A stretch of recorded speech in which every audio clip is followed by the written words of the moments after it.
Friends, turn the lights down and lean in close, because we're heading back to a town that refuses to stay quiet, even when its factories do. Welcome back to Mysteries in the Dark. I'm your host, Luna Sparks, and I am here with my co-host, Omar Trekker. And while the sudden, shocking shutdown of Alton Steel has left this river town rattled in the present, it sent us digging deep into its past. What do we find? Let's just say Alton, Illinois has always had a way of making history and raising a few spirits along the way. The sudden shutdown of Alton Steel got us digging into Alton, and what we found was way more than history.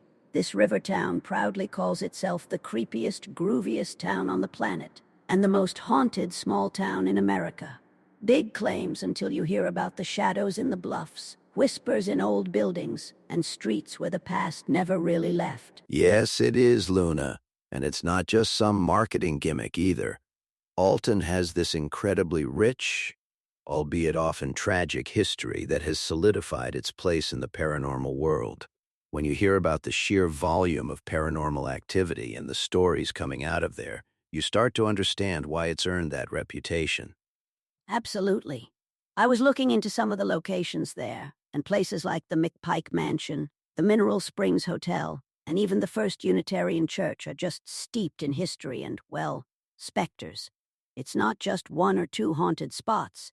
It's practically the whole town. Exactly. And a lot of it stems from some really intense, tragic historical events. We're talking about a past filled with murders, epidemics, suicides. I mean, the town has seen it all since the early 19th century. David Nunnally, a local historian and paranormal investigator, really emphasizes this point, linking the present hauntings directly to Alton's deeply scarred past. Oh, absolutely. The murder of Elijah Lovejoy, an abolitionist, by a pro-slavery mob, that's a huge one. And the conditions in the Civil War prison there were just horrific. You can only imagine the kind of residual energy, the sorrow, the anger, that would linger from events like those. It's no wonder people report so much activity. Right? And what's fascinating is how the town has embraced this. Instead of shying away from it, they've actually turned it into a major draw. Paranormal tourism in Alton isn't just a niche thing. It's a huge, year-round industry. Yeah, it's incredible. I read about Veronica Moheski, who's really at the forefront, actively promoting and leading these paranormal tours. She's doing an amazing job, not just making it a seasonal Halloween thing, but a constant stream of visitors throughout the year. And it's not just about ghost tours either. Lauren Patton has been instrumental in strengthening partnerships with local businesses, like breweries. Imagine combining a haunted tour with a craft beer tasting. That's a genius move to enhance the whole experience. Oh, absolutely. Like the Old Bakery Beer Company, they do these craft beer haunted tours and seasonal pairings. It just adds another layer to the experience, making it appealing to an even wider audience. You get the history, the scares, and then you get to enjoy some fantastic local brews. It's a full package. It makes perfect sense, and it really has a tangible economic impact. Visitors are apparently spending between $400 and $450 each when they come to Alton for these tours.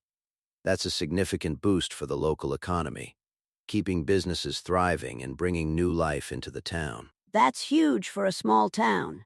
And what's even better is the strong community and city government support for this industry. It's not often you see a town so fully embrace its haunted reputation and actively work to foster it. It really creates a collaborative environment where everyone benefits. It speaks volumes about the community spirit there, doesn't it? It's not just about the money, it's about a shared passion. I mean, think about Sharon Ludke, the owner of McPike Mansion. She's openly shared her personal experiences with spirits in her own home, and she considers it an honor to be part of the town's haunted legacy. That's incredible. To live in a place known to be so active and consider it an honor, it shows a real respect for the history and perhaps for the spirits themselves. And I've heard that the spirits in McPike Mansion are often described as having good intentions, which makes it even more intriguing. Yeah, exactly. It's not just about jump scares, it's about connection. David Nunnally on his tours even invites spirits to communicate safely. It's a respectful approach that makes the experience less about fear and more about understanding and connection. And that's probably why it brings people together so much. Sharon Ludke also mentioned that paranormal tourism creates this big, mutual, wonderful experience. It's not just individuals on a tour, it's a shared adventure, a communal exploration of the unknown. Definitely. The town's paranormal community is described as really close-knit and welcoming. They're not just welcoming visitors from the next town over, but from all around the world. It's a global hub for those interested in the supernatural, which is pretty cool when you think about it. It really is.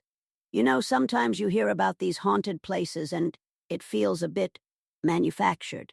But with Alton, the history is so deeply intertwined with the present, and the community genuinely embraces it.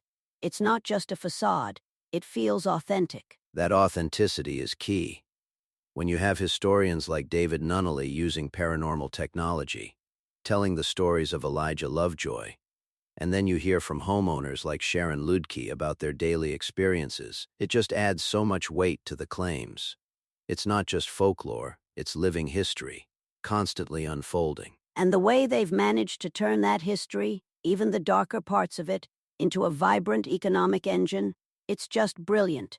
It shows how innovative communities can be when they lean into what makes them unique, even if that uniqueness is a bit spectral. It's a fantastic example of niche tourism done right.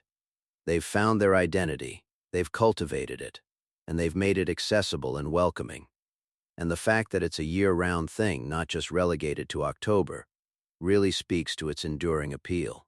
So for anyone listening who's ever felt a chill down their spine or been curious about the other side, Alton, Illinois sounds like the perfect destination.